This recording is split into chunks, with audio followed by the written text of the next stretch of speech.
thought like light will be awesome if I'll be outside. I fucked up. Hey guys, welcome to my channel. Once again, if you're new, subscribe to my channel. I'm a bibliophile and I really love books. Anyways, so today I wanted to share a few recommendations or like my personal favorite books. Now the thing is, see, there are many books that I might have missed already because I have read many, but I don't own as many. You know, sometimes I ask from my friends, sometimes from the library, sometimes online. So Gotcha, bitch. there are so many books I read that I don't even remember most of them now on the top of my head. So I'm gonna show some books that I actually own right now and that I really love, and I would love to reread them. These ones are really good, at least in my opinion. So if you want to know, let's get right into it. Now, my favorite author is Riordan, and this is the very latest series going on. I think it's almost finished now. It has 5 books and I own like 4 of them. One of them is back at college. So this is the very first book. This series is called The Trials of Apollo, and let me tell you, Riordan's humor is top notch. I'm telling you, this sarcasm hits, you know, hits where it hurts.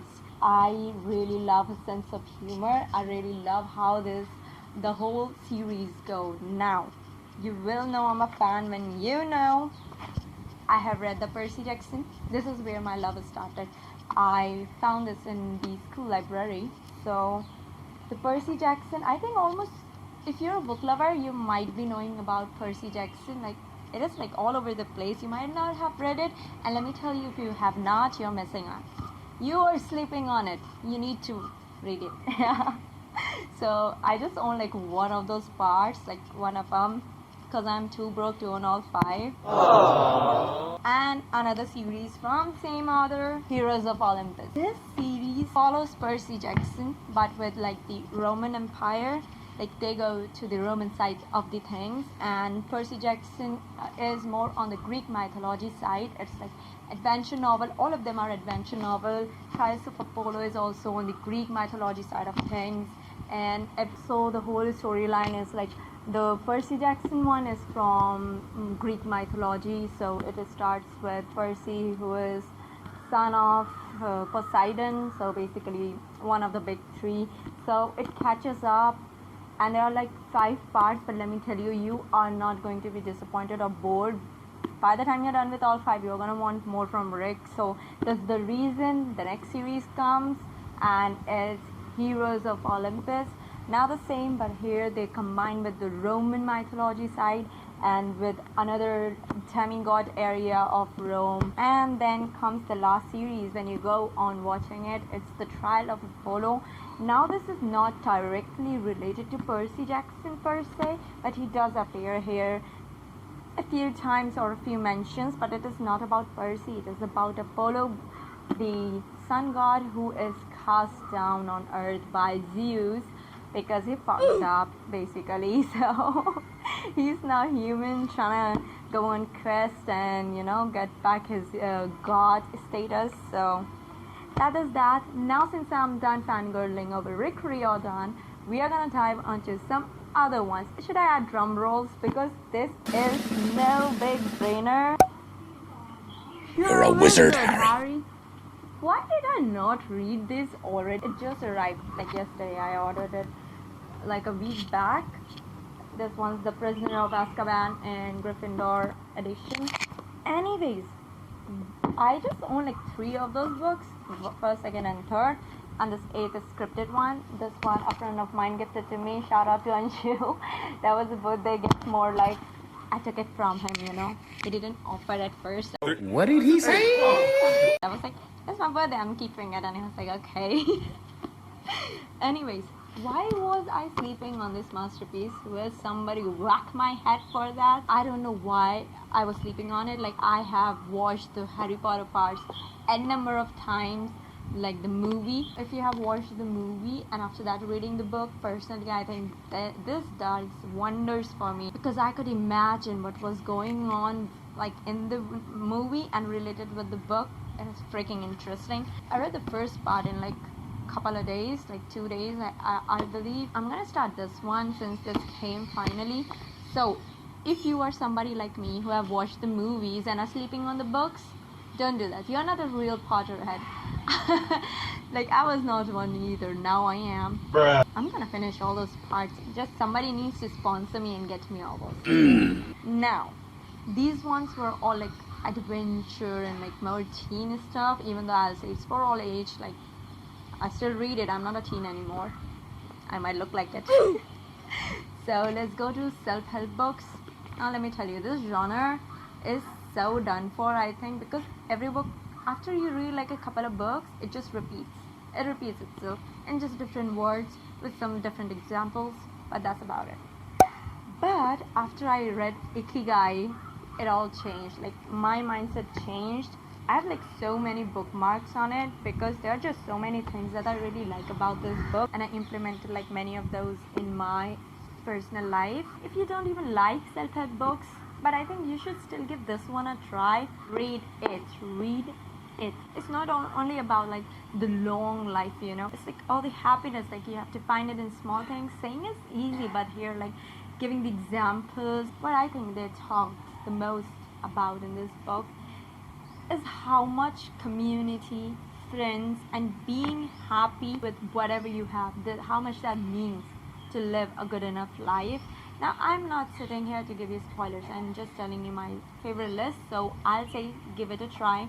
But like, it's a self-help book. What is spoilers? Not like it has a climax scene. If you like astronomy like me, I absolutely adore this book. This is The Elegant Universe by Brian Greene, and it talks about super strings, hidden dimensions, quest for the ultimate theory. That is like the string theory and like, you know, M theories and stuff like that. It talks about it all. It's a freaking national bestseller. It should be international bestseller. Why are people sleeping on these things? You know, you get to know so much about science. I have highlighted it, but you also get images to understand, like wormholes, time traveling, everything you want. This book got it. It is Pulitzer Prize finalist. There should be something in it, right? You should probably check out this book. Don't sleep on it. If you love astronomy, if you love science, physics, I'll say go for it. Definitely go for it. Now, if you are homophobic, you should probably skip this one. I'll just close my video. I don't know. Simon versus the Homo sapiens agenda. Now, let me tell you, this is a boy's love, like a, you know, what do you call it? A gay romance. It's freaking beautiful. It is so cute, and it is written so beautifully. This is by 𝙨𝙧𝙩𝙩, and this is such a good book. I'm telling you, it has humor in it, like the humor we use. We as teenagers or as young adults, we use this kind of humor. That's the kind of humor you're gonna find here. You know the main character, but whoever the love interest is, you won't get to guess them.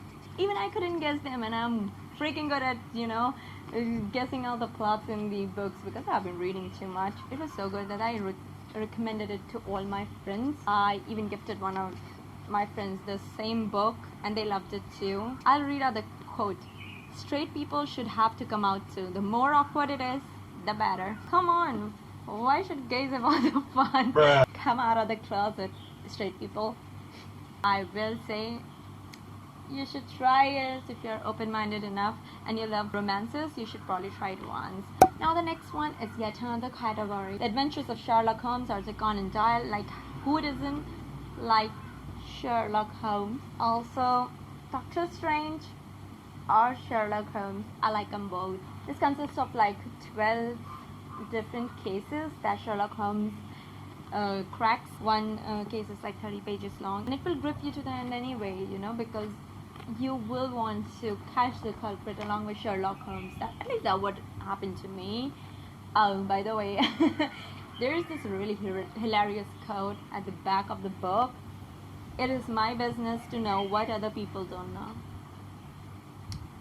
Pados wali auntiyan, where are my gossipers at? Bruh. They'll make a really good Sherlock Holmes if that is what Sherlock Holmes is supposed to do.